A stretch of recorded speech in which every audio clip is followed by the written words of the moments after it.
Arte e Cultura está de volta e agora nós vamos acompanhar uma entrevista de Ricardo Vasconcelos sobre o SATED. O programa Arte e Cultura dessa semana está aqui, novamente em São Paulo, na sede do SATED, Sindicato dos Artistas e Técnicos em Espetáculos de São Paulo. E ao meu lado nós temos Ricardo Vasconcelos, que é ator, diretor, dublador, e outras, uma lista de funções que eu já me perdi. Mas aqui no SATED ele exerce a função de presidente do Conselho de Ética e diretor de fiscalização. De fiscalização. E ele vai dar uma palavrinha com a gente para falar um pouquinho mais do SATED e também para dizer um pouco do seu trabalho de dublador e de ator, enfim. Tudo bom? Tudo bem. Primeiro eu quero agradecer a visita de vocês mais uma vez aqui ao SATED para a gente poder levar para você que está aí na região de Tupã, na cidade de Tupã e região, um pouquinho da nossa história, um pouquinho do que a gente faz, que é sempre importante conhecer o trabalho do SATED. Eu não sei se o pessoal já viu a entrevista da nossa presidente, da Lígia de Paula, em que ela conta um pouco da história de maneira brilhante, mas o nosso trabalho é dia a dia. A gente está aqui principalmente como uma proteção dos direitos do artista. Esse é o mais importante, a mensagem mais importante. E na minha área, né, que é a área de ética aqui, a gente sempre fala do comprometimento do artista no sentido de preservar a nossa lei. Lei essa que a 6533, que foi conquistada com muita luta, com sacrifício de profissões e de trabalho de muitos artistas lá nos anos 70. Então, a nossa função é mais a gente mostrar um pouco disso, dessa importância do sindicato em relação ao trabalho e do posicionamento de cada artista no dia a dia, no comportamento. O sindicato, Ricardo, você me corrija se eu estiver errado, ele também dá esse suporte para... Nós estávamos conversando agora há pouco ali no corredor sobre a postura que toda a população, enfim, a população em geral tem sobre a profissão de ator, que muitas vezes a gente fala, você faz o quê? Eu sou ator. Não, mas você trabalha em quê? Né? E o sindicato parece, não sei se isso é o objetivo ou se eu estou enganado, dar esse suporte para que a profissão de ator seja realmente reconhecida como tal. Na verdade é isso. O nosso objetivo maior, em função da criação da lei, da regulamentação da profissão do artista e do técnico em espetáculo. Quando eu falo do técnico, o SATED não é um sindicato só de atores e atrizes. Ele representa, ele contempla 52 funções dentro da área artística. Não só o ator e a atriz, mas o dublador, o circense, o engolidor de espada, o modelo, o manequim. E aí vem as funções técnicas do iluminador, do técnico de som, do dramaturgo, do direção de produção. Quer dizer, são 50, cenógrafo, até o camareiro de teatro, né? Então o camareiro, a camareira, né, geralmente exercido por uma mulher, ela também tem que ter um registro profissional para poder subir no palco e cuidar da roupa do artista. Então são 52 funções que constam na lei e que a gente procura valorizar esse registro profissional. Para quê? Para que você tenha um piso, você possa se aposentar no futuro, que você tenha a sua previdência. Eu sempre dou um exemplo na minha palestra que é assim: quem constrói uma casa, uma edificação, quando ele vai tirar o habite, que é aquele documento que autoriza você morar, habitar aquele imóvel, são pedidas duas coisas na prefeitura: a planta aprovada, posso estar errado, mas geralmente é isso, é a planta aprovada e o comprovante de contribuição do INSS do pedreiro que lá trabalhou. Quer dizer, o pedreiro tem um direito reconhecido na Constituição, o artista também. Então, o artista, ele tem a profissão regulamentada como a do advogado, do médico, do engenheiro. Não existe engenheiro amador, não existe advogado amador. Também não existe o artista amador. Fazer arte de maneira amadora é uma coisa, agora o artista ele não pode ser amador nas questões legais, não é na liberdade de expressão, de divulgação da cultura. E isso que a gente procura preservar, para que a pessoa amanhã depois ele tenha um registro em carteira dizendo: eu sou ator. Eu trabalhei na TV Record como ator, fiz uma novela lá na Record, fiz outras, mas trabalhos eventuais, mas fui funcionário da TV Record, então eu tinha o meu registro em carteira, o meu recolhimento de INSS, férias, 13º, tudo direitinho. Então, todos nós podemos ter isso, como eu tinha uma outra função que eu tinha que não era artística. É isso. Então, já que nós estamos falando de funções que você exerce, vamos falar um pouquinho da sua função de ator, mais especificamente da dublagem, porque é uma área que muitas vezes a gente Eu gosto muito de desenho animado, por exemplo, e filmes também. E a gente nunca para pensar que atrás daquele bichinho que está se movimentando ali na tela, ou na televisão, ou no filme, existe uma pessoa, um brasileiro, um ator profissional ali, fazendo a voz. E você faz isso com maestria. E conta um pouquinho dessa profissão, de como funciona, como você entrou nessa. Maestria ficou por conta dele, né? Vamos lá. A minha história, eu vou tentar resumir a minha história até para entender por que eu cheguei na dublagem. Eu comecei minha vida artística quando eu fazia faculdade de engenharia mecânica, fui ser bilheteiro de uma discoteca, virei DJ, fui trabalhar em rádio, larguei engenharia e virei locutor de rádio. Então eu sou radialista desde o início dos anos 80. Trabalhei em algumas emissoras importantes, como a Rádio Cidade, trabalhei na Antena 1 e depois passei a fazer locução comercial. Bom, a partir daí, em paralelo a outras atividades que eu tinha, no emprego perante a sociedade, trabalhar no emprego artístico não é um emprego sério. Mas, levando por esse lado, eu tinha outro emprego sério. Eu trabalhei na área de tecnologia, pela minha formação técnica e tudo mais. E eu exerci essa função artística até o ano de 1994. De 94 a 2000, eu saí da área artística e aí, aos 6 anos, o meu filho começou a demonstrar um interesse pela locução. Imitava tudo quanto é desenho que aparecia na televisão, vivia os personagens, imitava dinossauro, ele cresceu assistindo Jurassic Park, essa coisa toda. Um dia eu resolvi levar ele para fazer a área de publicidade, ele começou a fazer locução publicitária e o menininho tinha jeito, tinha uma interpretação muito boa, lia, ele aprendeu a ler muito cedo, com 4 anos ele aprendeu a ler. Vocês vão estar contando a história dele ou do filho. A minha história se mistura com a do meu filho. E aos 6 anos, ele fez um teste para dublagem aqui em São Paulo. Eu morava em São José dos Campos, ele fez um teste em São Paulo e o diretor foi categórico. Falou, olha, teu filho lê muito bem, interpreta muito bem, tem um reflexo excelente, ele só precisa praticar, porque a dublagem é prática, você tem que ter o sincronismo para botar a tua voz lá na boca do personagem. E aí ele fez um curso, foi criado um curso aqui em São Paulo, no meio de adultos, inclusive, ele foi destacando e eu resolvi fazer o curso com ele, porque ele era muito pequeno, tinha 6 para 7 anos. Com toda a experiência que eu tinha em microfone, em rádio e tudo mais, eu percebi que a dublagem era uma coisa muito diferente. Porque é como você aprender a dirigir o carro, que você tem que segurar o volante, mudar a marcha, pisar na embreagem, no freio, olhar no retrovisor, são muitas ações simultâneas. E a dublagem é isso, você tem que ver a cena, você tem que ler o texto, interpretar, ouve o original aqui no ouvido, né, em inglês, japonês, sei lá o idioma que vem, e aí você vai se destacando. E nesse treinamento, nessa escola que a gente fez, eu não tinha DRT de ator, eu só tinha de radialista. E ele se deu bem, a criança pode dublar, pode exercer a função de ator até os 18 anos sem registro profissional, a lei permite. Ele começou a se destacar, ele passou a fazer uma série de desenhos importantes. Como eu vinha de uma outra área, que era uma área muito competitiva, que era a de telecomunicações, e eu já estava velho para essa área aos 40 anos de idade, eu resolvi fazer um curso de artes cênicas aos 40 anos de idade. Aos 42 eu me formei ator e passei a representar o meu filho, passei a ter um vínculo com o sindicato no sentido de categoria, e aí um dia fui fazer teatro, comecei a fazer uma comédia. Alguém me viu e falou, você faz teatro, está fazendo uma novela, por que você não dubla? Eu falei, porque represento os dubladores, tenho um filho dublador, é questão de escalar. E aí eu fui para o microfone. Eu diria para vocês que no primeiro momento em que eu fui dublar, eu senti um medo muito grande. Primeiro da comparação com o meu filho, que já era uma fera. Ele já era um veterano, com 3 anos de dublagem, ele era um veterano, ele ia fazer os principais papéis de filmes. E eu, um iniciante, apesar da idade. E aí eu fui fazer um filme, a primeira série que eu fiz uma ponta, eu fiz um legista na série CSI. E normalmente legista, né, é aquele cara que fala assim, aquele bife, né, no texto. Então eu fui fazendo um texto e eu me perdia, eu tive que fazer, mas aí eu fui ficando inseguro. Mas ao longo do tempo fui praticando, fui aprendendo, fui entendendo, com as dicas até do meu próprio filho, que tinha já uns 10 anos nessa época.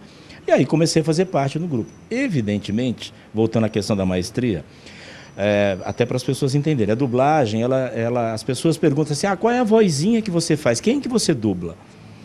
Eu posso dizer para vocês que os principais filmes que passam na televisão, a minha voz está lá. mas eu não sei te dizer, porque eu não faço o George Clooney, eu não faço o Mel Gibson, eu não dublo a Meryl Streep, eu não dublo o Jack Bauer do 24 Horas, já trabalhei no 24 Horas, mas não dublei o personagem principal, dublei o Henry, que era o marido da presidente americana na 7ª temporada, e nas temporadas anteriores do 24 Horas, por exemplo, eu cansei de morrer, eu fui terrorista, eu fui policial, eu fui porteiro, eu fui taxista, quer dizer, então essa é a vida do dublador. O dublador, na verdade, ele preenche qualquer movimento labial que existe numa cena, né? E para você ter uma ideia, as pessoas não têm noção. Para você dublar um filme, em média, você usa 50 dubladores. Você tem os dois principais, mas você tem o porteiro, o policial, você tem o guarda 1, você tem o motorista de táxi, você tem aquele cara que aparece 4 ou 5 cenas, pode ser um ex-namorado, um ex-marido, ex-esposa. Então, uma variação de vozes. Às vezes, num filme, um trabalho pequeno, você pode usar 3 vezes o mesmo ator. Ele faz uma voz mais pesada, ele faz uma voz mais leve, ele faz uma voz um velho, por exemplo, várias vezes, né? Até 3 vezes em personagens pequenos. Então, é mais ou menos essa a história assim, da minha entrada na dublagem. Ô, Ricardo, uma das coisas que a gente gostaria muito de saber e levar informação para a Tupã é como funciona o processo de capacitação do ator, do artista em geral, aqui no SATED. Bom, você tem 3 formas, né, de conquistar o seu registro profissional, seja dentro desse escopo de atendimento, de atuação do SATED, que são os técnicos e os artistas ligados à área de espetáculos de diversão. Ou você faz um curso reconhecido pelo MEC, então você vai fazer uma escola, por exemplo, como a EAD, ECA, tem algumas outras que são reconhecidas pelo MEC. E aí, automaticamente, ao concluir esse curso, você tira o seu registro profissional no Ministério do Trabalho. Um outro caminho é através também de forma acadêmica, são escolas conveniadas com o SATED. O que são essas escolas conveniadas? Elas não são reconhecidas pelo MEC, mas elas têm um programa que, na avaliação do SATED, ela atende e preenche aquele conteúdo acadêmico exigido pelo MEC. Então, em função da demanda, porque as escolas geralmente são aqui na capital, você não tem esses cursos oficiais fora da capital, então nós começamos a entender que se existia gente competente dando aula dentro de um programa reconhecido, por que não atestar a capacidade desse profissional que sai de lá? Veja bem, nós não avaliamos, no fundo, diretamente o artista. A gente avalia o conteúdo e quem dá aula para essas pessoas. Ao final do curso, essa pessoa vem para cá, passa por uma palestra de legislação, de ética, a gente tem um acompanhamento, passa por uma entrevista para a gente poder entender como é que ele tem esse conhecimento artístico, cênico ou técnico, né? E a gente dá o atestado de capacitação. Esses são os 2 meios acadêmicos. O terceiro é por experiência, por competência, que é previsto na legislação, na criação da nossa lei. Porque quando a lei foi criada, já tinha muita gente atuando. Então, como é que você faz? Aquele que já era ator, não vai ter registro profissional, vai ter que cursar uma escola? Então, nós tínhamos a competência e temos a competência pela regulamentação da lei, que é o artigo 82385, de avaliar a competência daquela pessoa, seja através de uma banca ou de comprovação de material, se aquela pessoa pode ou não ter um atestado de capacitação, né? Então a gente avalia, por exemplo, existem pessoas que trabalham na arte há 20 anos, lá na região dele, seja em Tupã, seja em Rio Preto, seja em cidades menores, com um circo mambembe ou fazendo um teatro de rua, e essa pessoa não tem o registro profissional. Agora, ela tem uma competência, ela aprendeu de que maneira? De maneira empírica, como é que ele teve esse conhecimento? Então a gente avalia através de entrevistas, de comprovação de documentação, fichas técnicas, para ver se essa pessoa ela está habilitada a receber um registro profissional. Algumas pessoas recebem uma autorização de trabalho, porque às vezes pelo perfil, né, eu até brinco muito assim, eu preciso de um japonês careca, gordo e bem bronzeado para fazer um Buda. E o cara é torneiro mecânico, então essa pessoa não quer fazer um curso de arte cênica, mas ela tem um perfil que atende uma necessidade cênica. Então a gente dá uma autorização de trabalho. Ou, às vezes, a pessoa tem um relacionamento dentro de um espaço cultural, porque o pai é o diretor, e aquele cara vai preencher uma necessidade, também é uma autorização. A partir daí você tem a banca, que avalia, porque você não consegue comprovar que tem competência, você passa por uma parte teórica de conhecimento mesmo, conhece Brecht, conhece Stanislavski, você tem que conhecer alguma coisa, porque não é só representar, tem que saber as técnicas, os métodos todos, né? E também avalia-se o material. Às vezes a pessoa nasceu dentro do teatro, porque o pai era ator, a mãe era atriz, então ele se desenvolveu enquanto artista na prática, passou por espetáculos de Shakespeare e de tantos outros autores e produtores, e tem uma experiência. Então a gente avalia e, evidentemente, pode conceder um DRT provisório, que é um DRT tão importante e tão valoroso como o definitivo, só que ele tem uma validade, né?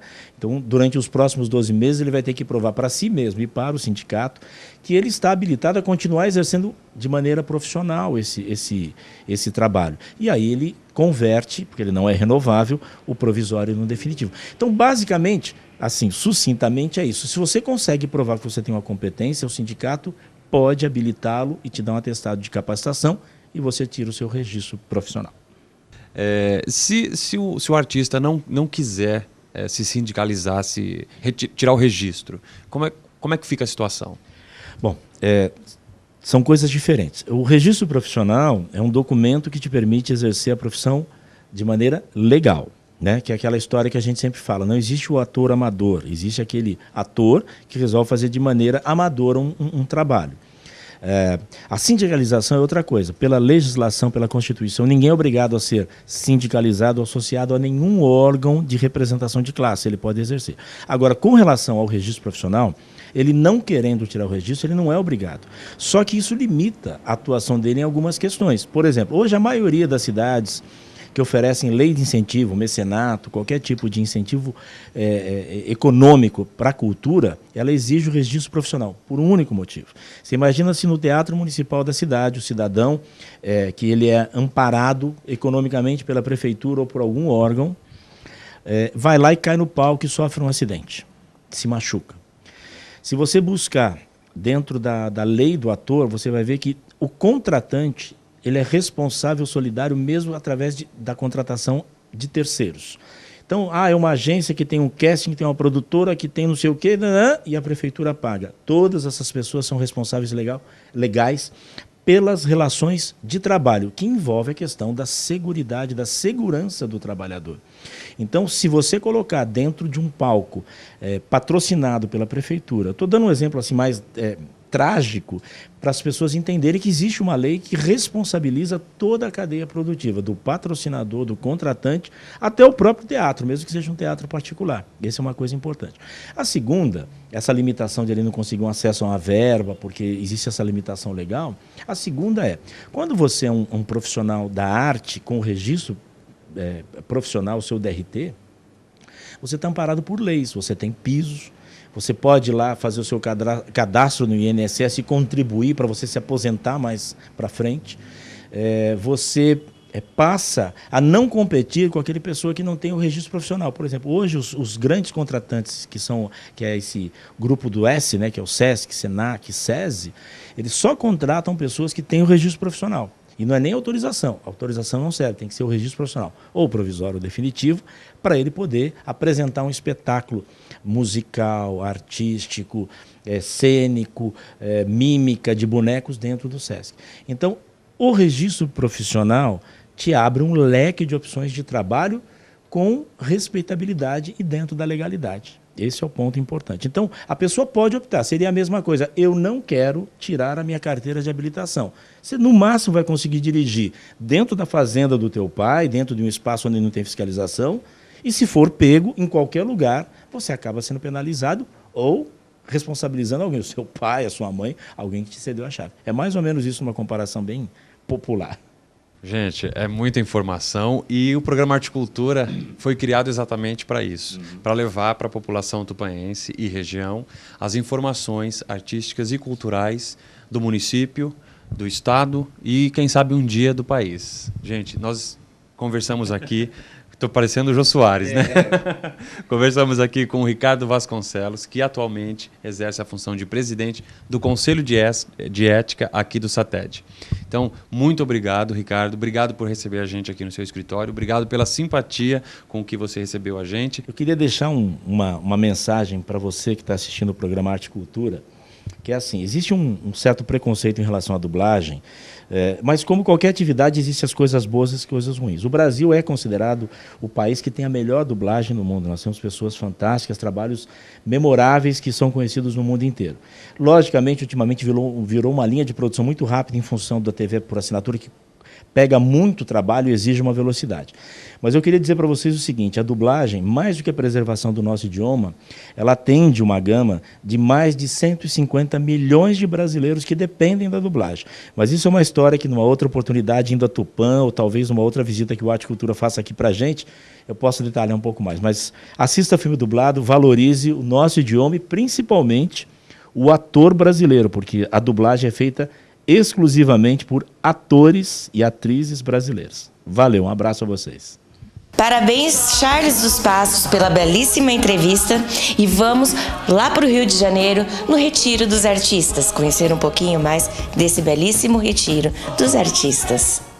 Pessoal, e caminhando aqui pelo Retiro dos Artistas, onde se encontram as casas que eles moram, a gente observou aqui no canto uma casinha que nos chamou muito a atenção pela sua decoração, pela estética, pela beleza incomparável, que é a casa do Arthur, que ele era cenógrafo e trabalhou muitos anos aqui no Rio de Janeiro com arte, continua trabalhando e fez tudo isso. Tudo bom, senhor Arthur? Foi tudo bem, tudo ótimo.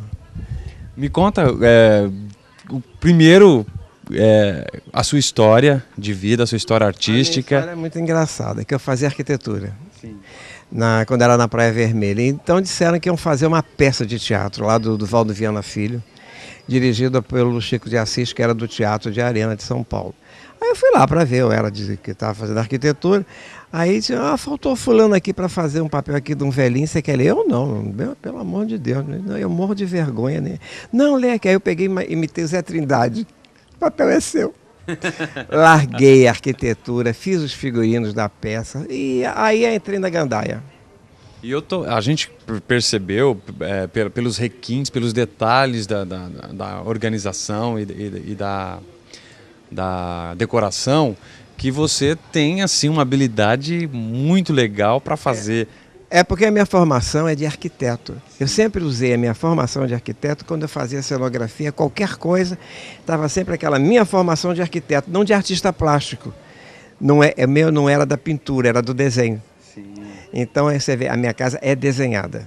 Totalmente. Inclusive a gente gostaria de convidar o programa Arte Cultura para adentrar a sua residência. Have I got a question for you? Did you ever go fishing? Did you ever go fishing? Did you ever go fishing on a bright sunny day? Sit on a fence and have the fence give way. Slide off the fence and rip your pants and see the little fishes do the hoochie coochie dance.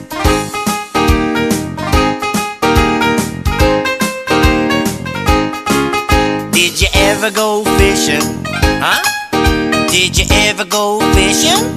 Did you? Did you ever go fishing? Seu Arthur, olha, a gente ficou encantado com a sua casa, de fato é muito bonita. O senhor realmente deve ter tido muito trabalho para fazer mais tudo que está aqui. Mas é o trabalho que a gente tem quando faz o que gosta. Exato. Eu costumo dizer sempre isso, quando a gente faz o que gosta, a gente está de férias. Imagina.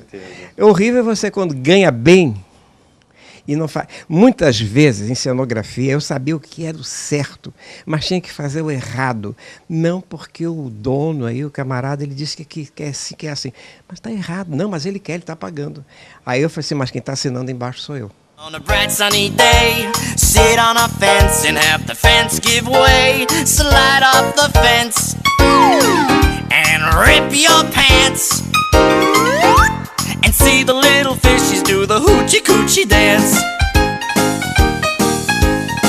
You ever see fishies do the hoochie coochie dance? They put their left fin in, they take their left fin out, they put their right fin in, and they wiggle all about.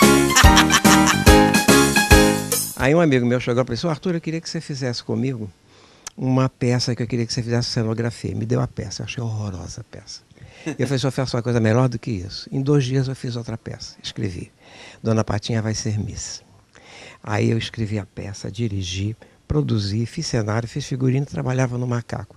A peça simplesmente ficou 13 meses em cartaz. Go fishing. Come on. Did you ever go fishing?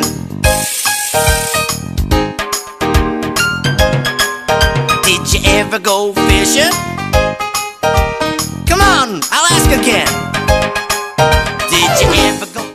Foi publicada pela Revista de Teatro da SBAT, rodou o Brasil inteiro, não ganhei quase nada, porque fui roubado. Chega, olha, sua peça está fazendo o maior sucesso no Ceará. Não recebi nenhum tostão. Não trouxe a fotografia da Dona Patinha vai ser missa no Teatro Jair Alencar, o principal de Fortaleza. E disse, cadê o direito autoral? Não recebia. Mas rodou. Alguma coisa andei recebendo, mas muito pouca coisa. Vejo muita coisa aqui em teatro, que eu adoro teatro, né? Eu comecei em teatro, né? A minha bagunça toda foi em teatro, né? Comecei com uma peça até muito boa, famosa na época. A Mais-Valia vai acabar, seu Edgar, do Oduvaldo Viana Filho. Foi uma coisa estrondosa na época. Isso em 1960. Você não estava nem aqui no planeta ainda, não. Vocês não estavam por aqui ainda. Só o Paulo Francis fez a crônica durante 2 dias seguidos, mas uma crônica deste tamanho no jornal, acho que era Correio da Manhã, se não me engano.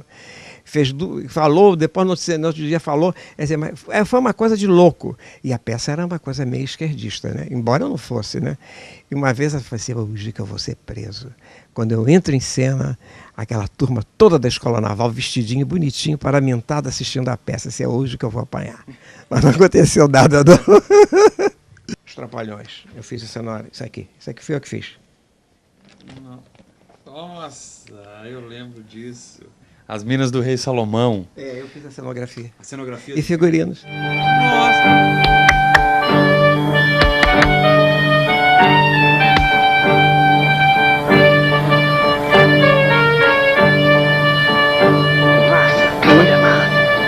Comer boa, rapaz. Não é mulher, não.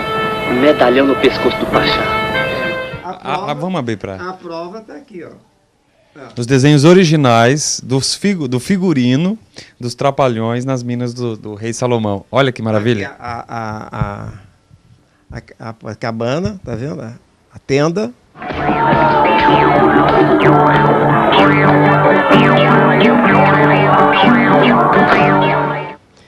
O Renato Aragão. O Zanga. O Zanga. Carvalhinho.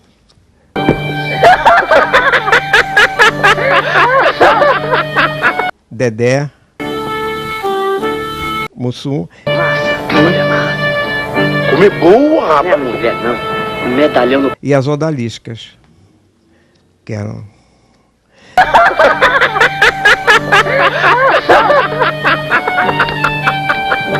Depois tinha os tuaregs ou coisa parecida, tá vendo? Aqui é os ciganos, aqui os campesinos, que acabaram não sendo feitos. Eles fizeram economia, não fizeram mais isso. Massa. Só na massa.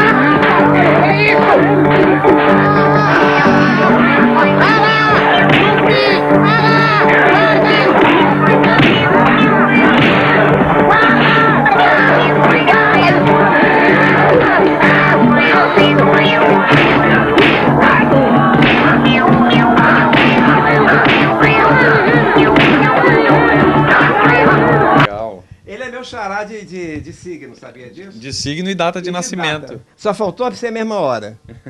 Deu uma diferençazinha. De 1 hora e pouco, né? É, porque o meu é meio-dia, né? O meu foi 15 para as 11. 15 para as 11, é. Porque a minha mãe estava batendo sino da igreja. Olha, que legal. Dia de Miguel Arcanjo, né? Você devia se chamar Miguel, como eu também devia.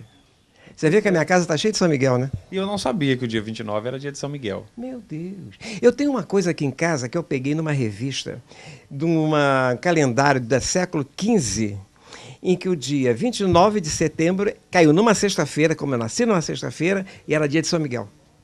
Já é dia de São Miguel desde o século XV.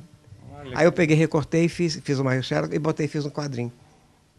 Senhor Arthur, uma simpatia. Adorei conhecer o senhor, adorei conversar com o senhor. A gente agradece profundamente. As ordens. E a gente agradece profundamente. Tá bom. Quando quiser uma aguinha gelada, Estou às ordens. Obrigado, viu? E chegamos ao final de mais um Arte e Cultura. Na próxima semana estarei aqui esperando você aí de casa. Fiquem com Deus, um beijo e até lá!